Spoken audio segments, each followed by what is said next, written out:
The decline of Indian textiles, the development of cotton industries in Britain affected the textile producers in India in several ways. First, Indian textiles now had to compete with the British textiles in the European and American market. Second, exporting textiles to England also became increasingly difficult since the very high duties were imposed on Indian textiles and textiles imported into Britain. So what happened here? We saw there is a decline of the Indian textiles. As the development of cotton industries in Britain started, it started affecting what the textile producers in India in several ways.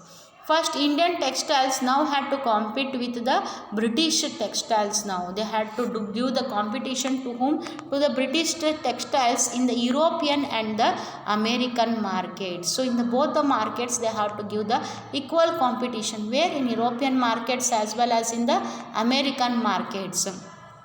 Second, exporting textiles to England also became increasingly difficult. So, second, what happened? Exporting textiles to England also became difficult. Why it became difficult? Because very high duties, taxes were imposed on the Indian textiles which were imported from the Britain. So, the two developments happened in the cotton industries in the Britain. Right, it affected the Indian producers in several ways. First, what happened? Textiles now had to compete with what? American markets. Second, exporting textiles to England also become increasingly difficult since what happens? They have to pay high taxes that were imposed on Indian textiles imported into the Britain. By the beginning of the 19th century, English made cotton textiles successfully outstead Indian goods from traditional markets in Africa. So what happened? By the beginning of the 19th century, English made cotton textiles successfully outstead. Outstead means Indian goods from the traditional markets in the Africa. They were removed from the traditional markets in the Africa. America and Europe, thousands of weavers in India were now thrown out of employment. So what they had done here, they were all thrown out of the employment. Indian goods were removed from the traditional markets which was there in the Africa. So like this they had done. So Indian goods were not made to be marketed successfully outside the India. The traditional markets were what? Africa, America, Europe. From there which was removed, Indian country was removed from that. Thousands of weavers in India were now thrown out of employment. So thousands of weavers in India had lost their employment. Bengal weavers were worst hit. So in Bengal most of them were weavers only. Weavers in the Nekararu, they were, what happened? They were worst hit. They had faced the worst things. English and European companies stopped buying Indian goods and their agents no longer gave out. So what happened now? English and European companies stopped buying Indian goods. They had stopped buying Indian goods and their agents were no longer have been given out. Their agents were also thrown out from the India. We must starve for food. See here, this was the thing.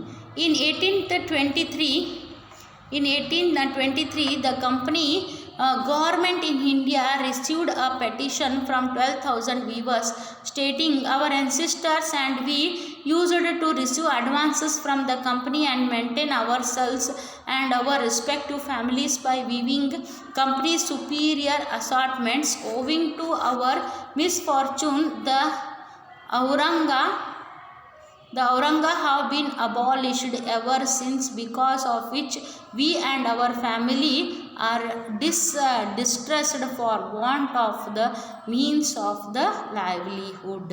ಇಲ್ಲಿ ಇವರು letter ಬರೀತಾ ಇದ್ದಾರೆ British ಆಫೀಸರ್ಸಿಗೆ, ಕಂಪನಿಗೆ letter ಬರೀತಾ ಇದ್ದಾರೆ. Around 12,000 viewers, ಎಷ್ಟು ಸಾವಿರ ಜನ ರೀ? 12,000 ಜನ in the 1823 who var doing the weaving For what? For the British India Company, who were weaving the cotton for the British India Company, now are starving of what? Of the hunger. There is no food available to them because 12,000 people have lost their jobs. Lived have been abolished ever since, because of which we and our families are distressed for want of the means of livelihood. We are the weavers and do not know any other business. So we are the weavers, we do not know any other business, we don't know what to do, we don't know other occupations, we don't know other jobs. We must starve for food, means we are suffering from the hunger. If the Board of Trade do not cast a look of kindness towards us and give order for clothes. So here the cast look for kindness. Because of kindness, at least the Board of Trade should give orders for the clothes. Please publish this in your paper. Here one request is there from the people.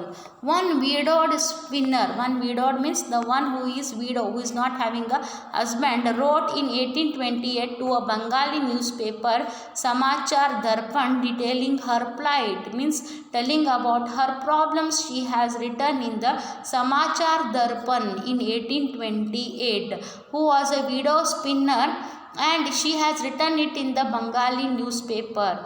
To the editor Samachar, I am a spinner. After having suffered a great deal, I am writing this letter. After suffering lot of sufferings, I am writing this letter.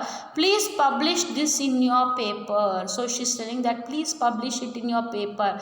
When my age was 22, I became a widow with 3 daughters. So when my age was 22, I had become the widow with 3 daughters. My husband left nothing at the time of his death. So at the time of his death, he has left nothing for me. I sold my jewelry for his Shraddha ceremony. So for doing the Shraddha, she has sold her all her jewelries. Now let us see. When we were on the verge of starvation, God showed me a way by which we would save ourselves. I began to spin on takli and charka. So she is telling that when we were all in the starvation, that time God has shown me one way to save ourselves. So that time I started spinning on takli and charka. I began to spin. The weavers used to visit our houses and buy the charka yarn at 3 tolas per rupee. So for paying 1 rupee, they used to give her 3 tolas. Right, per rupee. She used to give them 3 tolas of the yarn, and how much they used to give? They used to give her rupee. Per rupee means 3 rupees she used to get. Whatever amount I wanted as advance from the viewers, I could get for the asking. This saved us from the cares about food and clothes. So this, by whenever she wanted any advances, the weavers was giving her loans. By that she was able to get the food and clothes for her children and for herself also. In a few years time, I got together rupees 28. With this I married 1 daughter, and in the same way all the 3 daughters. So with this by doing this profession, I got 28 rupees. By that I married all the 3 daughters. Now for 3 years, we 2 women, mother-in-law and me, are in want of food. So now for 3 years, what happened? Mother-in-law and she herself is begging for the food. The weavers do not call at the house for buying yarn. Now the weavers are not at all buying the yarn. Not only this, if the yarn is sent to market, it is still not sold even at 1/4 of the world prices. So 1/4 1/4 ಕೂಡ ಅದೇನಾಗ್ತಾ ಇಲ್ಲರಿ, ಯಾರನ್ನ sale ಆಗ್ತಾಯಿಲ್ಲ. ಮೊದಲು ಒಂದು ಆಣೆದಾಗ 3 ತೊಲಾಸ್ 1 ರೂಪಿಗೆ sale ಆಗ್ತಿತ್ತು. ಈಗ 1 ಪೈಸೆದಾಗ ಸಹಿತ sale ಆಗವಲ್ತು. 1/4 ಕೂಡ ಅದಕ್ಕೆ ಬರ್ತಾಯಿಲ್ಲ ದುಡ್ಡು. I don't know how it happened. I asked many about it.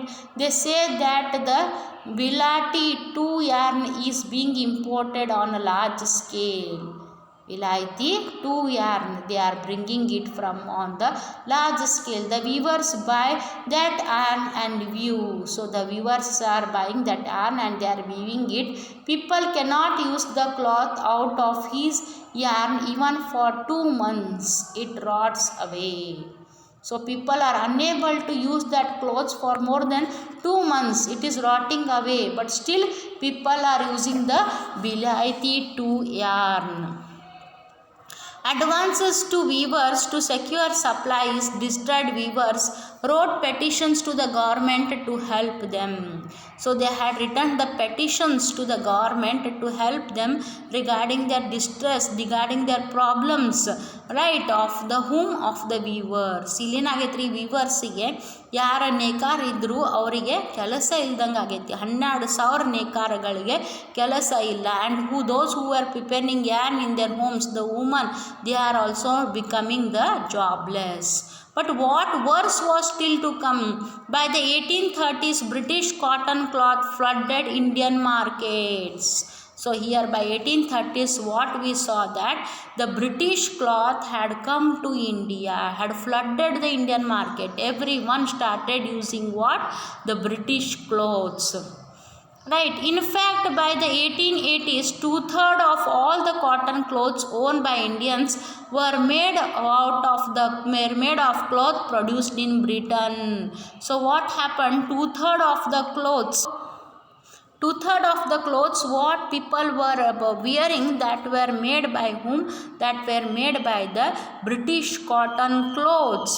ನೋಡ್ರಿ ಮೊದಲೇನಿತ್ತು, ಎಲ್ಲರೂ ಇಂಡಿಯನ್ ಕ್ಲೋತ್ಸೇ ಯೂಸ್ ಮಾಡ್ತಿದ್ರು. ಇಂಡಿಯನ್ ಕ್ಲೋತ್ಸ್ ಹೊರಗೂ ಹೋಗ್ತಿದ್ದು ಯುರೋಪಿಯನ್ ಕಂಟ್ರೀಸಿಗೆ, outside the Europe, America, France, right, like this it was going. But what happen now Indians are itself, they started using what?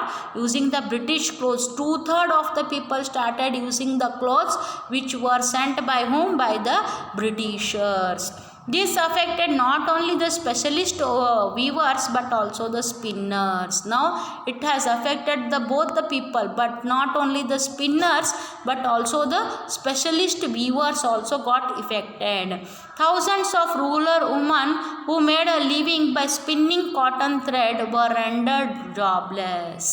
So thousands of women who were sitting in home and who were doing the spinning yarn, now they find themselves as the jobless persons, because no more they are getting, the rural women, they are not getting the yarn for the spinning, right. Handloom weaving did not completely die in India. This was because some types of clothes could not be supplied by the machines.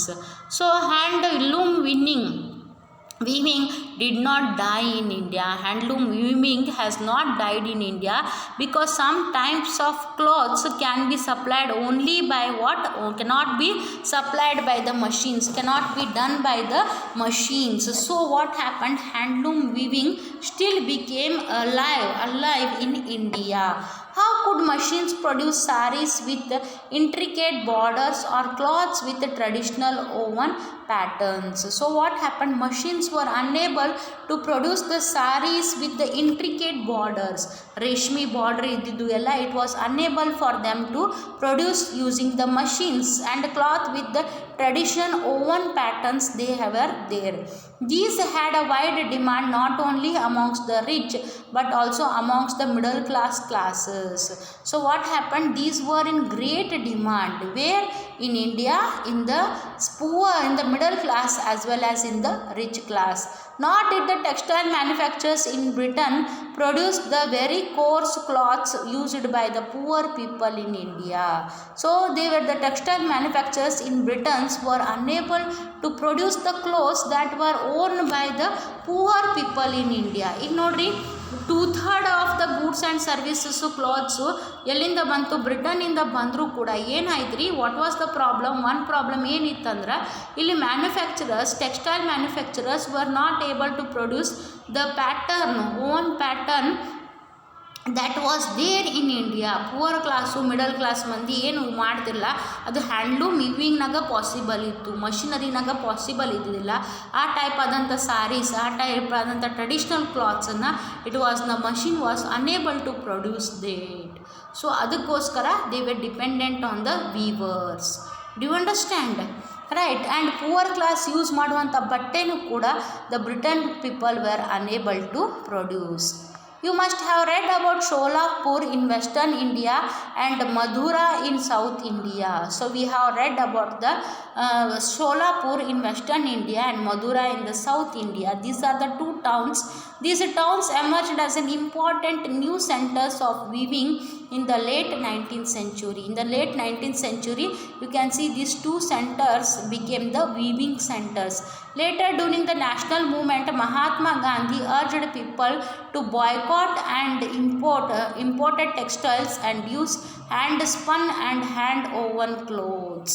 So here you can see here, when the Mahatma Gandhi gave a call to the people to boycott the foreign goods and services, import of the foreign clothes and all, and start using the Indian clothes. Mahatma Gandhiji ಅವರೆಲ್ಲರೂ ಸೇರಿ ಏನು ಮಾಡ್ತಾರೆ, British imported textiles ಏನೇನು ಮಾಡ್ಯಾರ, British ಬಟ್ಟೆನೆಲ್ಲ ತಂದು ಸುಡ್ತಾರೆಲ್ಲ ಜನ ನಡು ಬೀದಿ ಒಳಗೆ, ರಸ್ತೆ ಒಳಗೆ. ಯಾಕಂದ್ರೆ ಗಾಂಧೀಜಿಯವ್ರು ಕರೆ ಕೊಡ್ತಾರೆ, ಏನಂತ ಕರೆ ಕೊಡ್ತಾರೆ, ಎಲ್ಲರೂ ಏನು ಮಾಡಿರಿ, ಇಂಪೋರ್ಟೆಡ್ ಇಂಥ ಬೇರೆ ದೇಶದಲ್ಲಿರುವಂಥ ಬಟ್ಟೆಗಳನ್ನು ತಿರಸ್ಕಾರ ಮಾಡಿರಿ, ಯಾರು ಹಾಕ್ಕೋಬೇಡ್ರಿ.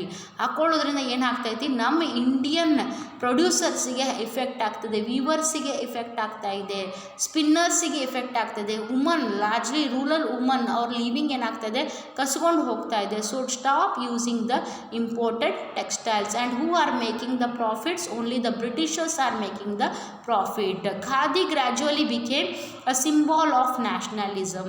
So khadi became a symbol of the nationalism. People started using the khadi. The charka came to represent India. So what came to represent India? It was the charka, and it was put at the center of the tricolor flag of the Indian National Congress, adopted in 1931. So they had adopted a tricolor flag of the Indian National Congress. The tricolor flag was of the Indian National Congress. It was adopted in 1931.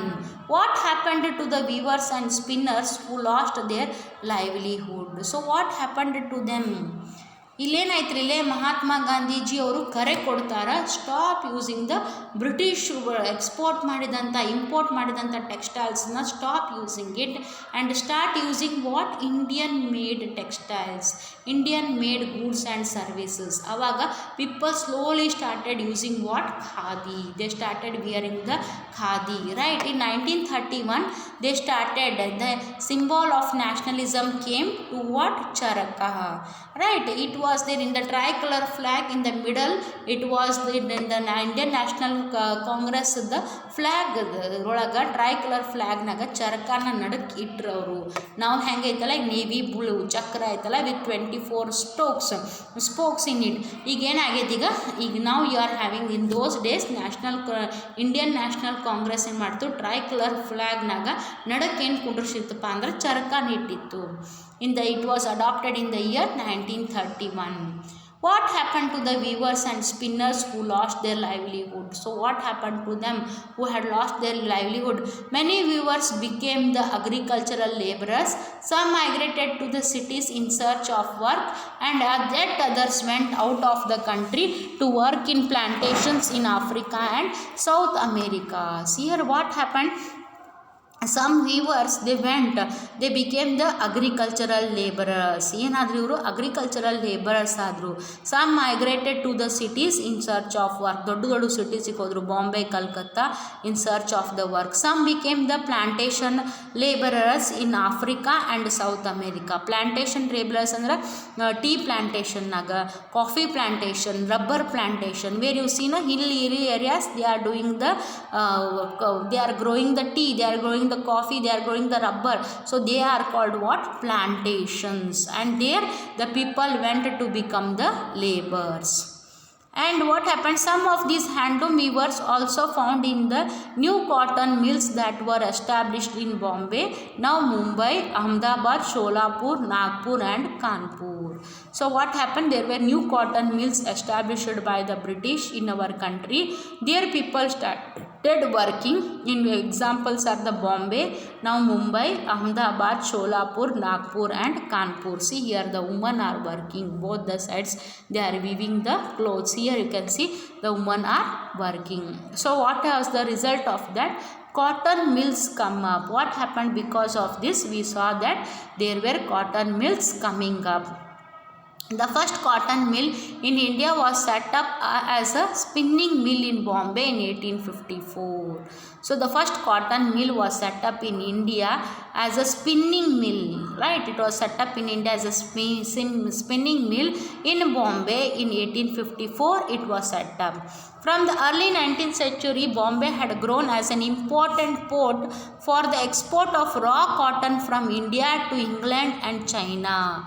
So Bombay had grown as an important port for what? For the export of the raw cotton from India to England and the China. The raw cotton was exported from India to where? To the England and China. It was close to the vast black soil tract of western India where cotton was grown. So it was very much near to the western India, tract of western India, or the place of the western India where the cotton was more heavily, where the cotton was grown up. When the cotton textile mills came up, they could get supplies of raw materials with ease. So what happened, when the cotton textiles came up, mills had come up, what they saw, they could get the supplies of raw material of the cotton at a very ease. Means very easiest way they were able to get the cotton. By 1900, over 84 million mills started operating in Bombay. Many of these were established by Parsi and Gujarati businessmen who had made their money through trade with China. See here, by 1900 what happened, over 84 mills started operating in Bombay. Because of this, many of these were established by whom? By the Farsi and Gujarati businessmen who had made their money through trade with the China. They started making money by the trade with the China, by exporting the cotton, raw cotton to the China. These businessmen, who are the businessmen? Farsi businessmen and Gujarati businessmen started making the money. How many mills were established in Bombay? 84 mills were established. By 19th century what happened? 84 mills started operating in the Bombay. Mills came up in the other cities too. So mills started coming up in the other cities also. The first mill in Ahmedabad was started in 1861. So in Ahmedabad also they started one cotton mill in the year 1861. A year later a mill was established in Kanpur. So after a year later, 1862, a mill was established in Kanpur in the United Provinces. Growing of cotton mills led to a demand for labor. So growth of the cotton mills, what happened? It led to what? To the demand of the labor. Thousands of poor peasants, artisans and agricultural laborers moved to the cities to work in the mills. So what happened? Lot of poor peasants were there, artisans were there and agricultural laborers were there. They moved to the cities to work in the mills. They all started moving to thousands of poor peasants, artisans and agricultural laborers. They started moving towards to work in the mills. In the first few decades of its existence, the textile factory industry in India faced many problems. So textile industry in India, it was facing many problems. It found it difficult to compete with the cheap textiles imported from Britain. So the cheap textiles which were imported from the Britain, the competition for the India, it was very difficult. Even the quality of the Britain goods and services was not good, but because of the cheap rate, people were buying the goods and services which were imported from the Britain. In the most countries, governments supported industrialization by imposing heavy duties on imports. So what did the people, British government do? do? It started imposing lot of import duties, lot of tax on the imported items of the other countries.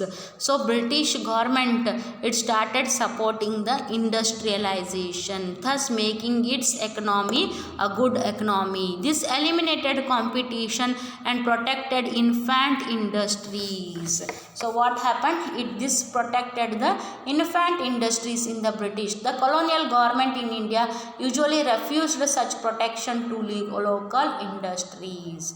For the local industries, it was not giving the protection, British government. Only for its country's factories, it was giving the protection.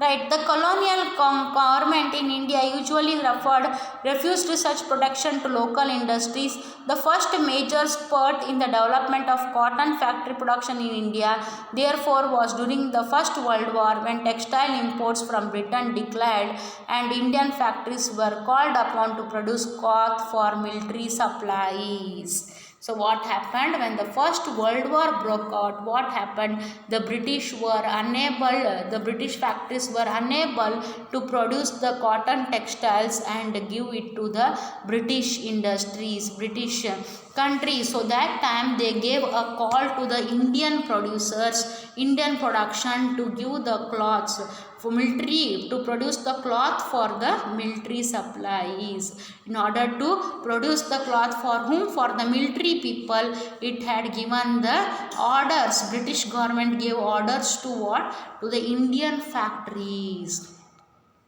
Starting in 1861 ನಲ್ಲಿ there were, what happened, the mills, cotton mills were started in the Ahmedabad, Kanpur and United Province, right, United Provinces, everywhere there was cotton mills started, right. Later what happened? Thousands of peasants, artisans and agricultural laborers, they moved to the cities in order to work in the mills. But what happened in the first few decades of its existence? The textile industry in India faced many problems. It was the competition from the British government, right. British government was putting heavy duties, heavy taxes on the Indian imported textiles. So what happened? The people were forced, the British people were forced to purchase the goods and services which were produced in the Britain only. They were not allowed to purchase the Indian goods and textiles because the rate was very very high.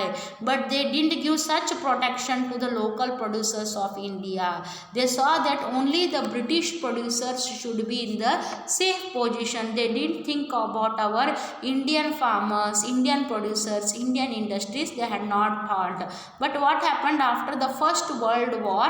What happened? They were involved. They wanted the production, they wanted the production of the Indian textiles. They wanted the production of the cloths which were made from India, because it was of the good quality and it was the durable, which was able to come for 1 year, 2 years. That type of good quality products was there. So they ordered the cloth. The British factories ordered the Indian factories cloth to produce for what? For the military supplies. The sword of Tipu Sultan and Wood's steel. We begin the story of Indian steel and iron metallurgy by recounting the famous story of Tipu Sultan, who ruled Mysore till 1799, fought 4 wars with the British and died fighting with his sword in his hand. So we already know about the Tipu Sultan. He is also called as the Tiger of the Mysore. So he had fought 4 wars till 1799 and he died with the sword in his hand. He kept the sword in his hand and he died. Tipu's legendary swords are now part of valuable collections in museums in England. So Tipu's legendary swords andre kattigalu, now they are where? They are in the valuable collections on the museums of England.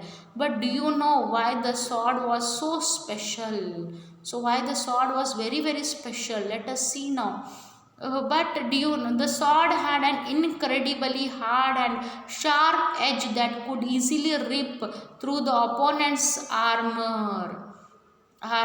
So what was the sword? The sword was so sharp, it was so hard and so sharp that it easily could rip means it usually cut the armour ಅಂದರೆ ಕೈನ ತೋಳನ್ನ cut ಮಾಡ್ಬೋದು, ಎದಿನ ಬಗಿಬೋದು ಅಂತ ಚೂಪ್ ಅಂದ swords ಇದ್ದು ರೀ. This high quality of sword came from a special type of carbon steel called the wootz. So what type of steel was used to make the sword? It was a hard steel. Its name was what? Oos, which was produced all over South India.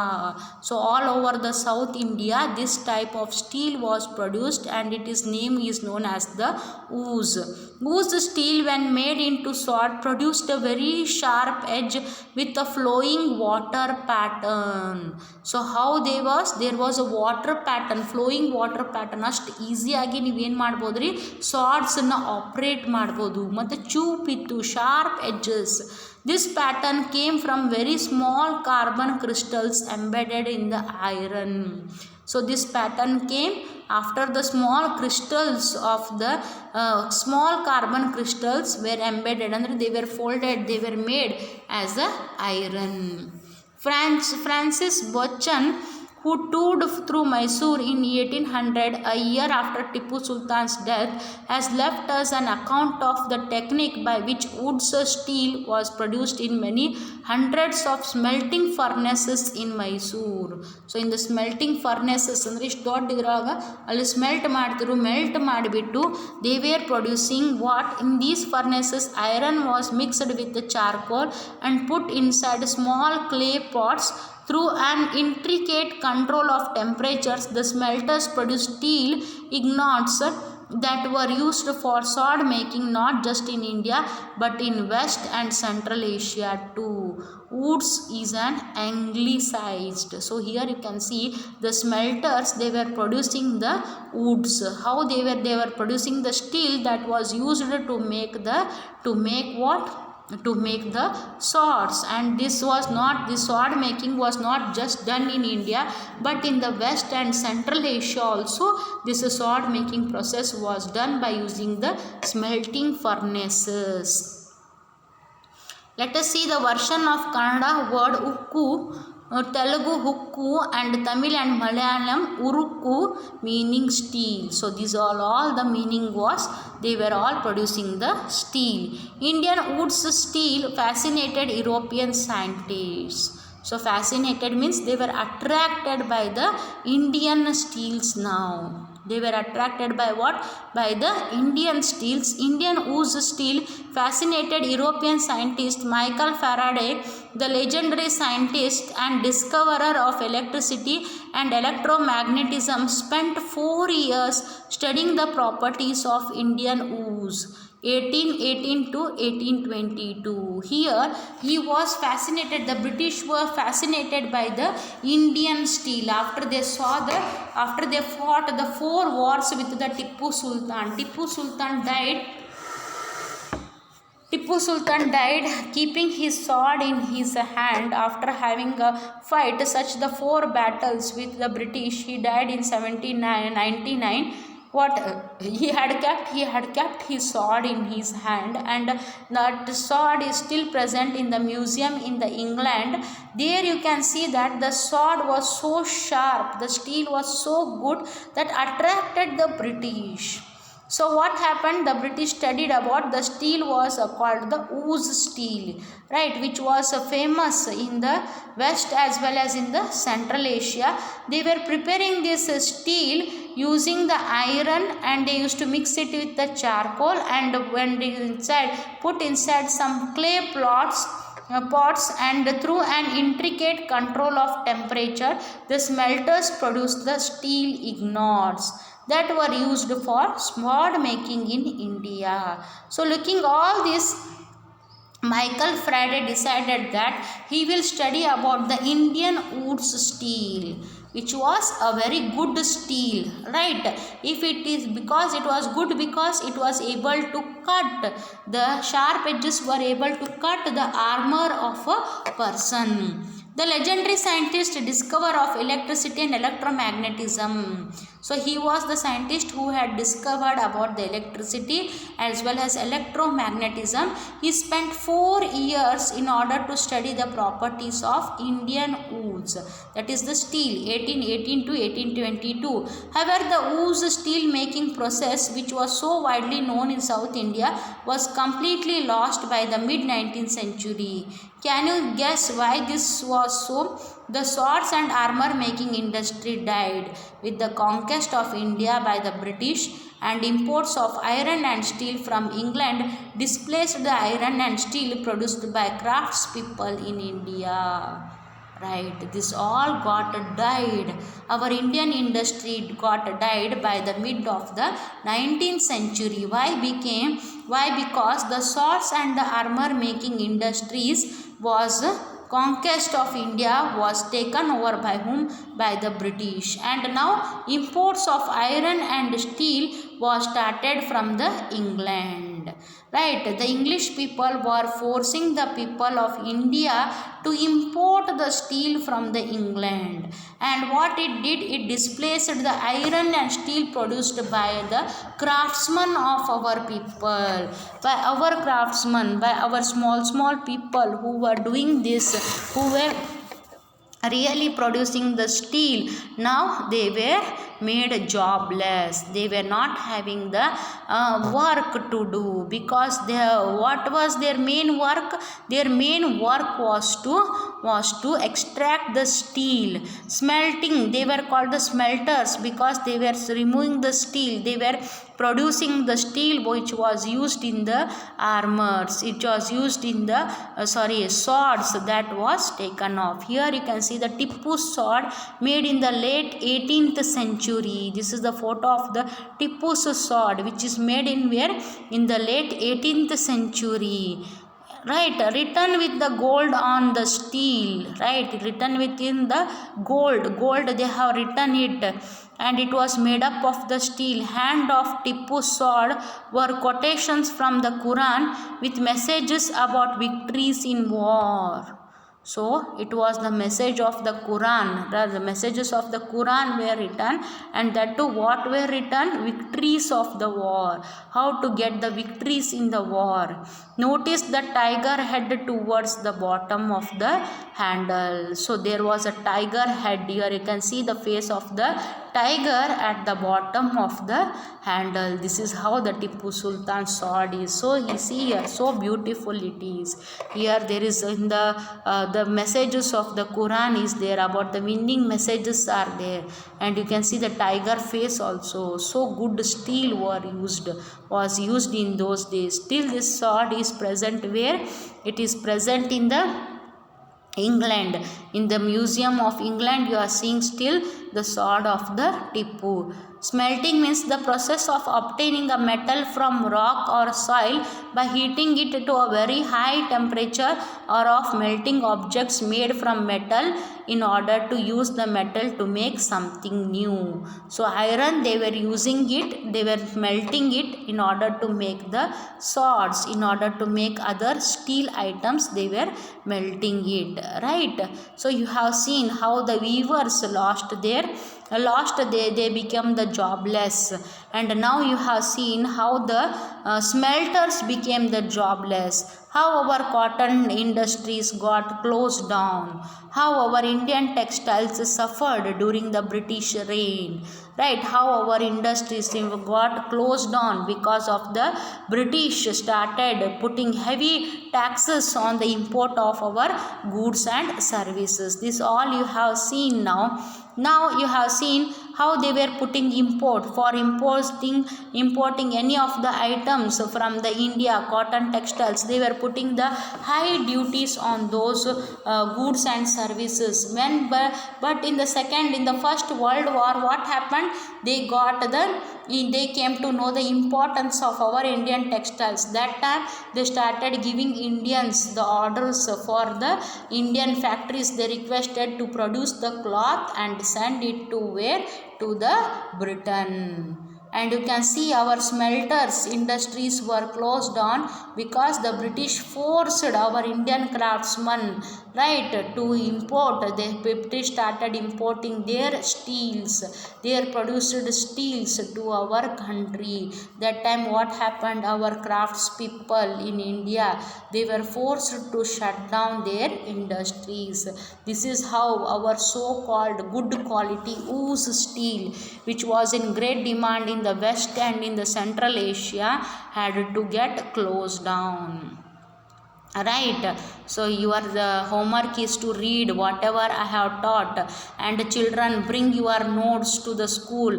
Nobody is bringing it for corrections. Only 2 or 3 children are coming for the corrections. I have given so many question answers, so many chapters I have completed. Your duty is to write exercise question and answers, and you have to bring it to the school for corrections. I am not finding any children to the school bringing it for corrections. Please children, watch the videos and write the exercise question and answers. Homework, you solve it and come here and get it corrected without fail. You have to bring your notes without fail and get it corrected. Okay children, how the abandoned furnaces in villages, that we will going to learn it in the next class. Thank you children.